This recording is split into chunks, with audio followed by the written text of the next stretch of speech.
Saludos amigos, lo prometido es deuda. 3 de diciembre de 2025 vamos a hablar sobre la cuestión de la geopolítica esotérica.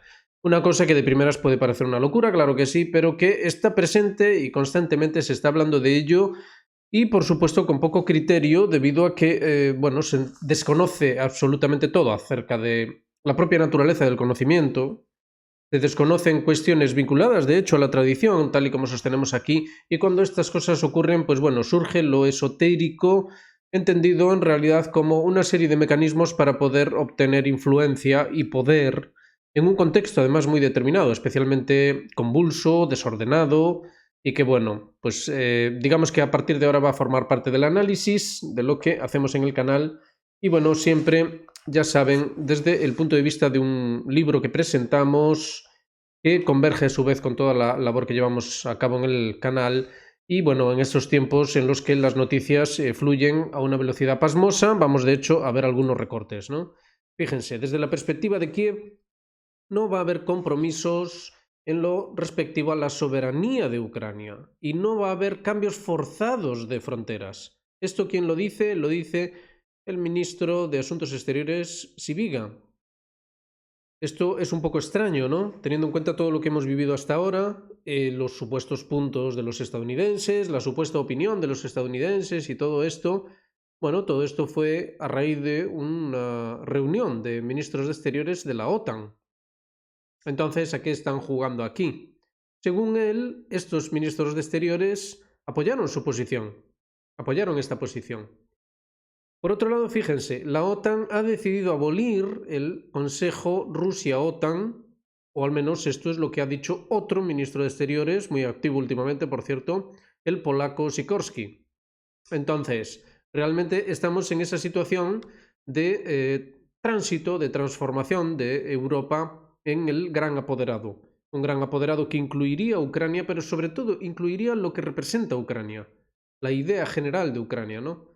Y claro, ¿cómo no hablar de cuestiones esotéricas cuando lo que se nos presenta realmente, bueno, pues nos lleva de viaje a lo peorcito del periodo de entreguerras y bueno, todo lo que acabó desembocando en la Segunda Guerra Mundial, ¿no? Una serie de ideologías que no están sostenidas por nada, más que, bueno, por nociones supremacistas, ideas de que hay que imponerse porque sí, ya está, y que no tienen en consideración tampoco pues esas cosas que decíamos en el vídeo anterior, ¿no? Esas cuestiones relativas al arte diplomático, el marco jurídico internacional y todo este tipo de consideraciones. Bueno, en estas estamos. Ha habido mucho más, y es que la Junta de la Comisión Europea aprobó un préstamo de reparación potencial para Ucrania.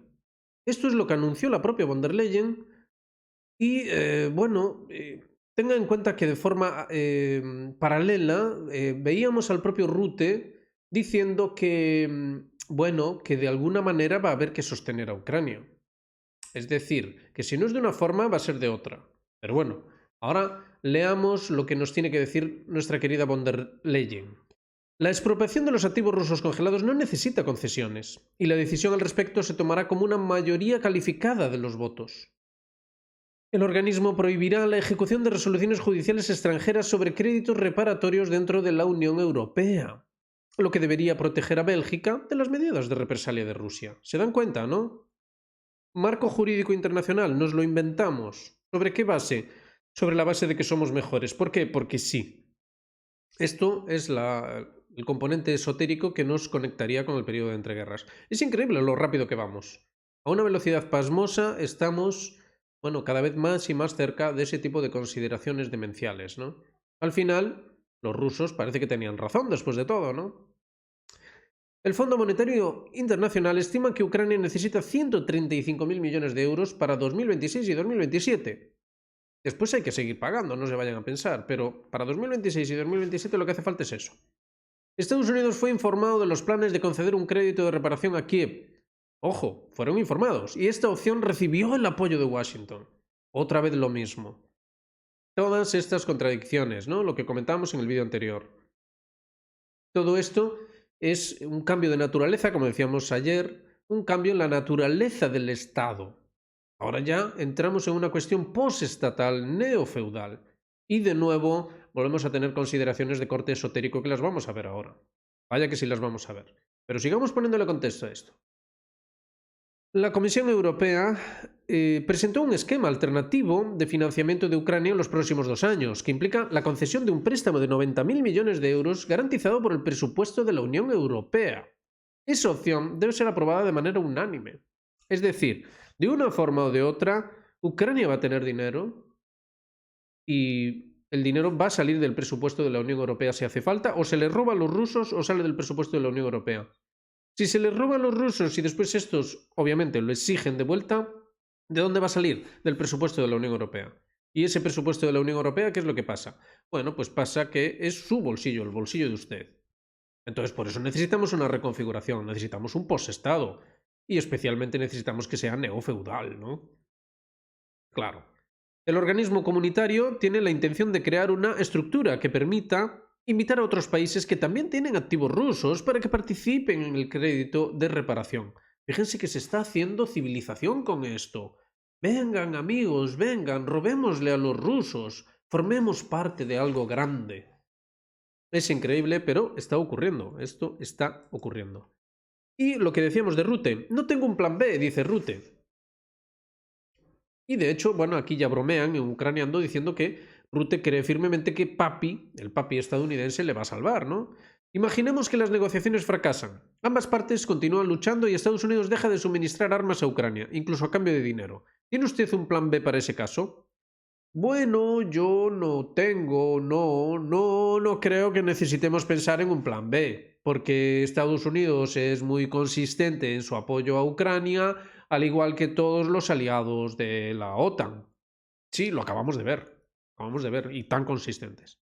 Por supuesto, Estados Unidos nos ha dicho que quiere proporcionar a Ucrania el armamento necesario, tanto letal como no letal. Pero esperamos que los europeos y los canadienses asuman la financiación de esos suministros. No, sí, está muy claro, está muy claro. Entonces aquí estamos en una perspectiva de la necesidad de implementar ciertas cosas que hagan que todo esto fluya como la seda.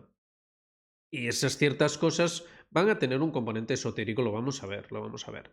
Aquí está precisamente, en geopolítica.ru nos traen este artículo, fíjense, ya explícito a más no poder.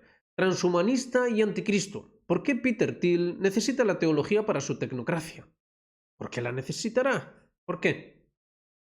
Bueno, porque algo debe sostener todo este disparate, toda esta locura absoluta.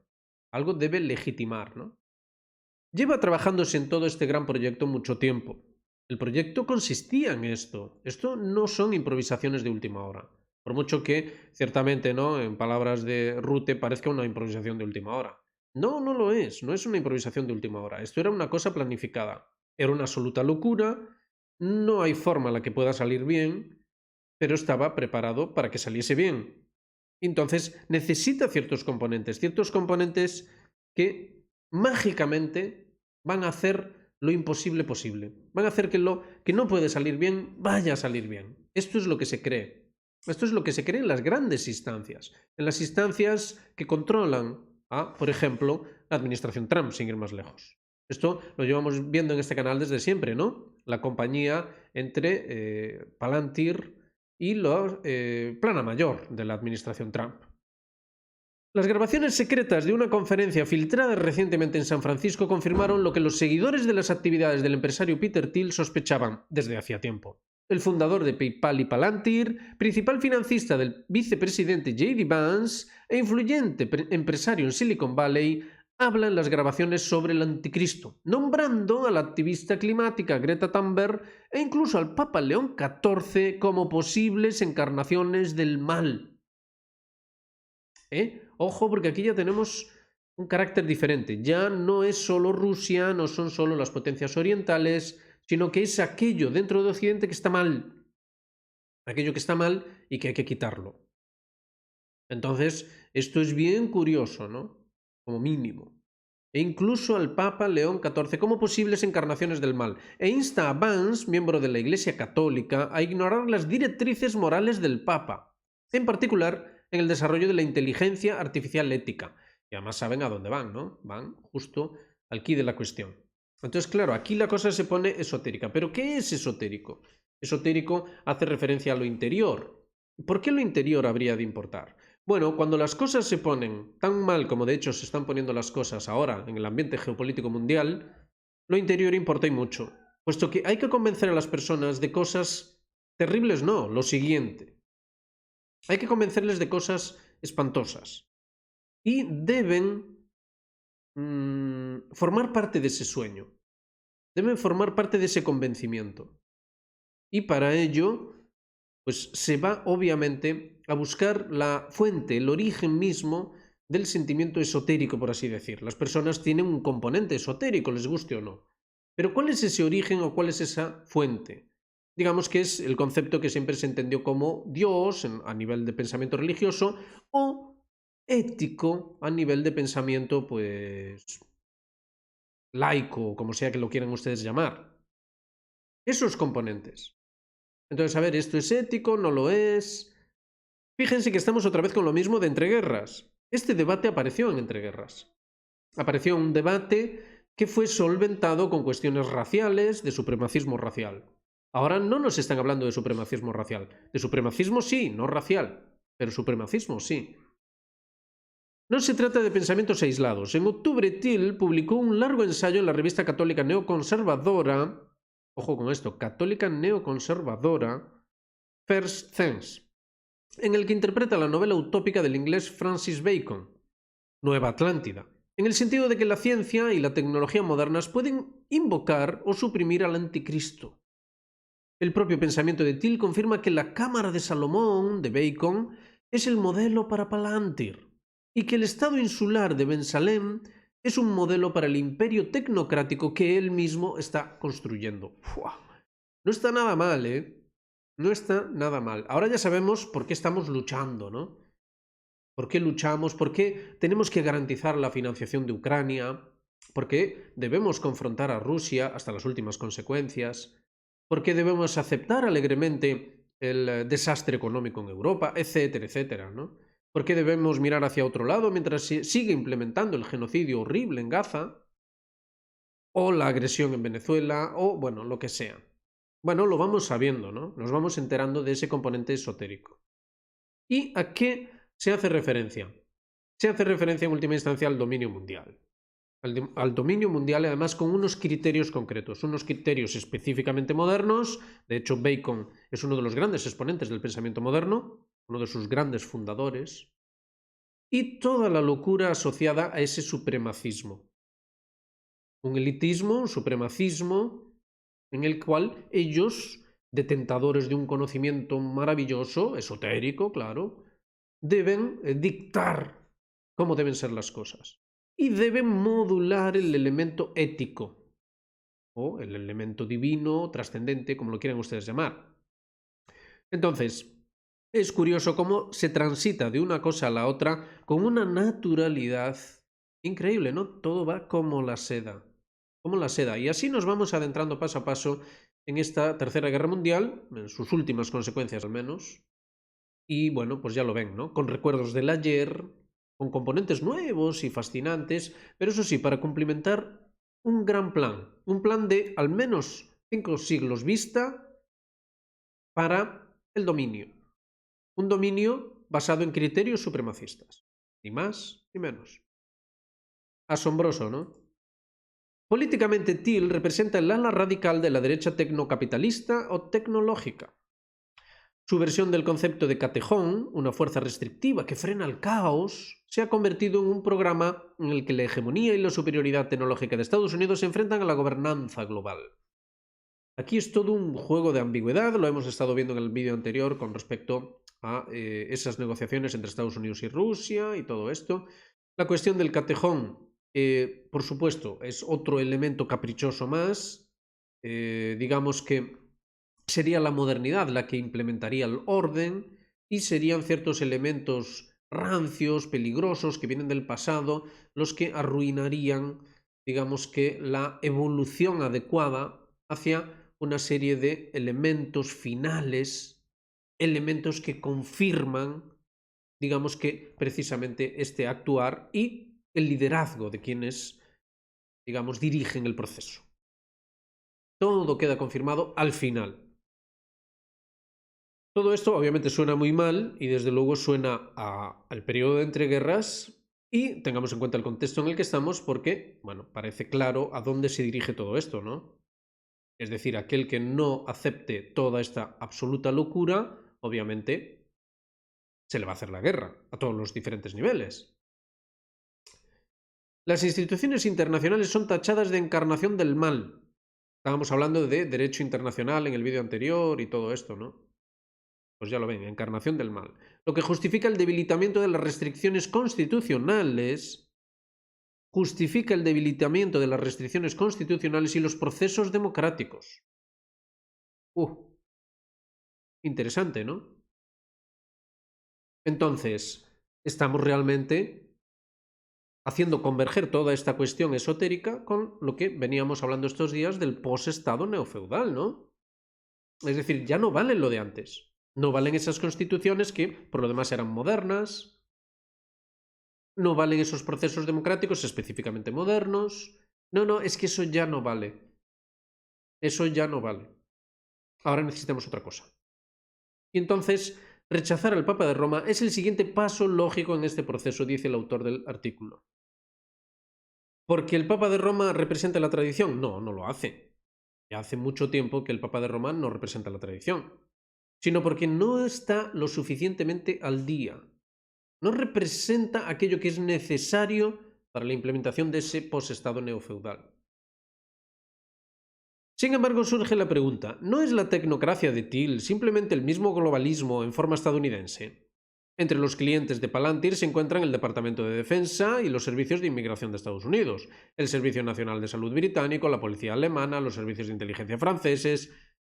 Interesante todos estos puntos, ¿no? Cómo se van uniendo, eje París-Berlín, Londres-Berlín. Interesante. El ejército ucraniano, nos estaban hablando de cómo va a ser financiado el ejército ucraniano, queramos o no, sí o no. Da igual lo que digamos, se va a hacer, se pueda o no se pueda, se va a hacer igualmente.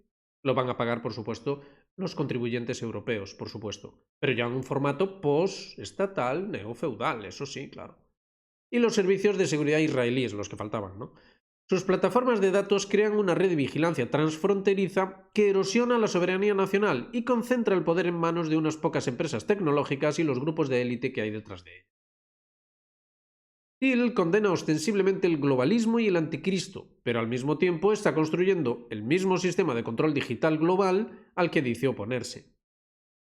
Todo esto forma parte de ese ejercicio de ambigüedad constante que lo estamos viendo en la administración Trump, lo estamos viendo en lo que nosotros aquí llamamos, de hecho, diálogo de besugos con Irán, diálogo de besugos con Rusia, cómo no hay forma de que se den los pasos necesarios para terminar con los diferentes conflictos. Lo que se hace es un llamamiento a la pacificación universal, cuando en realidad lo único que hace es garantizarse la continuidad de los conflictos, ¿no? Lo estamos viendo, por ejemplo, ahora otra vez en el Líbano, bueno, constantemente. Llamativo como mínimo, ¿verdad? Al final del ensayo de Thiel, esta contradicción se convierte en una admisión abierta. El objetivo final de Bacon era crear un imperio tecnocrático global gobernado por el anticristo. Claro, después, más adelante, lean ustedes mismos el artículo, se va a acabar concluyendo que, bueno, no tenía por qué ser así, etcétera, etcétera. Es decir, más ambigüedad, más ambigüedad, más ambigüedad. En el ensayo de Thiel, esta hermenéutica literaria se extiende también a la cultura popular. Analiza la novela gráfica Watchmen de 1986-87 de Alan Moore como una alegoría tardomoderna del anticristo. Fíjense qué interesante, ¿no? 1986-87, alegoría tardomoderna del anticristo, en la que el multimillonario Ozymandias escenifica una invasión alienígena. Qué interesante, ¿no? Anda que no le han dado bombo ni nada al 3 y Atlas y aún siguen ahí, venga, machaca, machaca. Interesante. Para evitar la guerra nuclear y obliga al mundo a unirse en un gobierno unificado. Un gobierno unificado. ¿Un gobierno unificado por quién? ¿Por Donald Trump, quizá?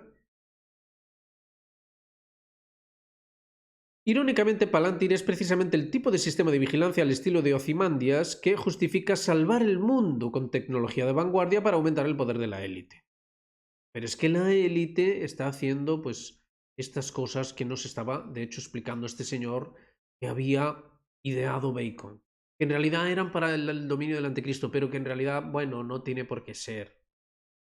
Porque, bueno, puede ser una cosa, puede ser la otra, la ambigüedad, ya saben ustedes, ¿no? El propio del Catejón de Till, la hegemonía estadounidense, es también una falsa salvación. Se presenta como una fuerza contraria a la gobernanza global, pero al mismo tiempo el aparato estatal de Washington está preparando un imperio digital en el que unos pocos guardianes sustituyen la democracia por datos y poder secreto. Pos-estado neofeudal. Dentro de lo que es la reconfiguración del imperio a nivel de control directo del hemisferio occidental y reconfiguración europea para convertirla en el apoderado Ucrania, para continuar la confrontación con Rusia y, digamos que, ir gestionando todos los diferentes regiones geoestratégicamente para la confrontación final con China, en la apertura del teatro de operaciones final. Bueno, esto es lo que tenemos, ciertamente. Desde el punto de vista sociológico, su pensamiento es elitista. Las masas son violentas y necesitan la guía de líderes fuertes. Interesante, las masas son violentas y necesitan la guía de líderes fuertes. Aquí es donde está la justificación de la ambigüedad. Es decir, les estamos mintiendo, pero es que no queda más remedio. No queda más remedio. Tiene que ser así. La democracia es sustituida por la gobernanza algorítmica. Bueno, ya vivimos en esto, ¿no? Y la autoridad religiosa, que no es bienvenida en los círculos capitalistas amorales, es uno de los últimos obstáculos que hay que eliminar. En términos de psicología moral, el pensamiento de Till revela un alto grado de desvinculación moral, tal y como lo describe Albert Bandura, en el lenguaje eufemístico. La transferencia de responsabilidad importante, y la deshumanización de los enemigos permiten ignorar los costes humanos de tecnologías como Palantir. Cuando se tilda a los oponentes de Legión del Anticristo, el debate ético se convierte en una guerra cósmica. Una guerra cósmica. Volvemos otra vez sobre consideraciones del periodo de entreguerras. Lo mismo. Es que lo que se está llevando a cabo es algo trascendente. Porque es una guerra cósmica. En la que además literalmente va a haber extraterrestres. Porque nos los van a endilgar. Componentes de todo tipo. A todos los niveles. Tanto el macrocosmos como el microcosmos. Elementos científicos a la hora de valorar el origen del universo o de la vida. Macrocosmos, origen del universo, microcosmos, origen de la vida. Entonces ustedes ahí van a ir viendo la exopolítica, como lo están llamando ya, consideraciones de este tipo. Tengan en cuenta las protestas de Rusia y China con respecto a la militarización del espacio exterior. Y a nivel microcósmico estaría la cuestión de, bueno, todo lo relativo a las cuestiones médicas de última hora y su vinculación con cuestiones de inteligencia artificial, nanobots y todas estas cositas. Bueno, pues esto es un poco el contexto general. En un contexto social, el caso de Till cristaliza el profundo conflicto entre el poder tecnológico y la responsabilidad. Responsabilidad. Cuando los multimillonarios utilizan una retórica apocalíptica para justificar el capitalismo de vigilancia y la centralización del poder, ya no se trata de una excentricidad individual, sino de una amenaza sistémica. Interesante cómo lo plantea este autor, ¿no? Vaya, es una amenaza sistémica.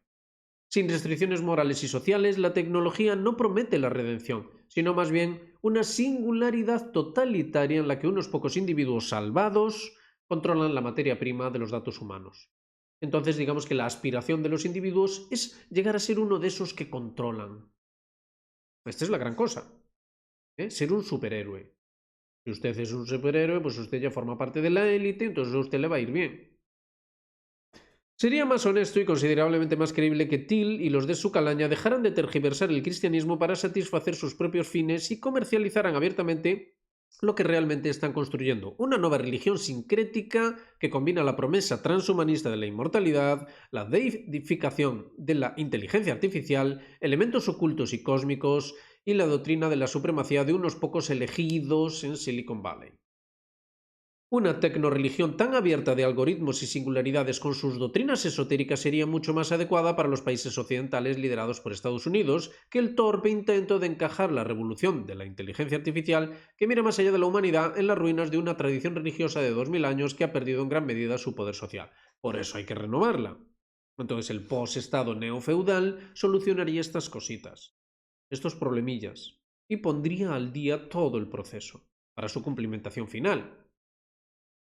En esto es en lo que estamos ya viviendo. Esto ya está ocurriendo. En el ensayo de Till sobre Bacon, la ironía ha desaparecido. Ya no advierte, sino que proclama la llegada del anticristo en forma de tecnología y datos. La nueva religión, pero a ver, entiéndase. O sea, el anticristo claro que es tecnología y datos, pero dentro de esta ambigüedad y dentro de la inevitabilidad también del proceso, o sea, usted lo único que tiene es que preocuparse por ser un superhéroe y controlar esos datos, controlar esa tecnología. Y los menos aptos, pues bueno, ¿qué se les va a hacer, no? No van a poder pasar al otro lado. Entonces, esto es lo que está detrás de la administración Trump. Entonces, esto es lo que está detrás de todo este proceso de supuesto alto el fuego, plan de paz o lo que sea, dentro de lo que es el conflicto europeo y en general en el conflicto mundial. Esto es lo que tenemos. La nueva religión no necesita viejos personajes bíblicos, sino más bien la habitación de Salomón, la institución científica utópica y elitista de Bacon que controla la naturaleza y el conocimiento a través de experimentos secretos. Secretos. Y la inteligencia artificial que se corresponde con la descripción del libro de Daniel de un cuerno pequeño con ojos humanos y una boca que habla grandes cosas. El disfraz teológico del multimillonario tecnológico parece más un escudo estratégico, ¿no? Estábamos hablando de cuestiones estratégicas en el vídeo anterior. Que una auténtica reflexión espiritual. Tilda la oposición a la tecnología de satánica y por lo tanto la excluye de cualquier crítica. Aunque esta estrategia puede funcionar hasta cierto punto entre la derecha religiosa estadounidense, etcétera, etcétera. No, sí que va a funcionar. Sí que va a funcionar. Y va a funcionar por la simple razón de que todo ha sido preparado para ello. Y no hay plan B, ¿no? Como nos decía Rute hoy. Es que no hay ningún plan B. Entonces, en un estado de guerra, en un estado al mismo tiempo de degeneración general de todos esos elementos que habíamos conocido, ¿no? Estábamos hablando estos días que si el Estado de Derechos y todo este tipo de consideraciones. Dentro de la desesperación creciente, ¿no? De, bueno, pues una ambigüedad que no da explicación a nada, unos líderes erráticos, la imposibilidad de acceder a otro tipo de liderazgo. Bueno, todos esos elementos están obrando el gran milagro, están consiguiendo sacar adelante un proyecto absolutamente delirante, demencial, pero que funciona, insistimos, por ausencia de otra cosa. Por eso, una de las razones principales que mueven este canal y que explicamos en este libro es la necesidad absoluta de plantear un auténtico proyecto civilizatorio. Algo que tenga en consideración todo esto, porque, como ven, incluso cuando se analiza desde el punto de vista más esotérico, bueno, pues todo se ve con una nitidez pasmosa. Lo que tenemos es un gran golpe de lo que es el proyecto occidental moderno, que nació con estas premisas, lo acabamos de ver, un gran golpe a lo que realmente somos como seres humanos, es decir, aquello que nos define más que ninguna otra cosa, que obviamente no puede ser más que el origen tanto nuestro como de todo lo existente y de todo lo real. Entonces, esa es la auténtica reflexión que cabría hacer. Y bueno, vamos a dejarlo ahí, no vamos a insistir más en el tema. Vamos a ver hasta qué punto ustedes consideran que este tipo de elaboraciones pueden ser ilustrativas también. Y vamos a continuar buscando nuevos enfoques que nos permitan adentrarnos en las auténticas cuestiones. Es necesario plantear un auténtico proyecto civilizatorio, algo que entronque con los proyectos orientales y que nos pueda sacar de este tremendo atolladero. Porque en vídeos como el de hoy esperemos que haya quedado bastante claro que no hay ninguna esperanza a nivel de lo que básicamente se ha implantado, porque se ha implantado como la única vía posible para Occidente. Se nos ha implantado así, nada de plan B, nada de eso. Y con guerra, con destrucción, con caos, con ambigüedad. Pero es lo único. En fin, lo dejamos ahí, ya saben, hagan me gusta, suscríbanse, activen notificaciones, háganse miembros de Geopolítica Actual. Nos vemos en la próxima. Un saludo muy grande para todos.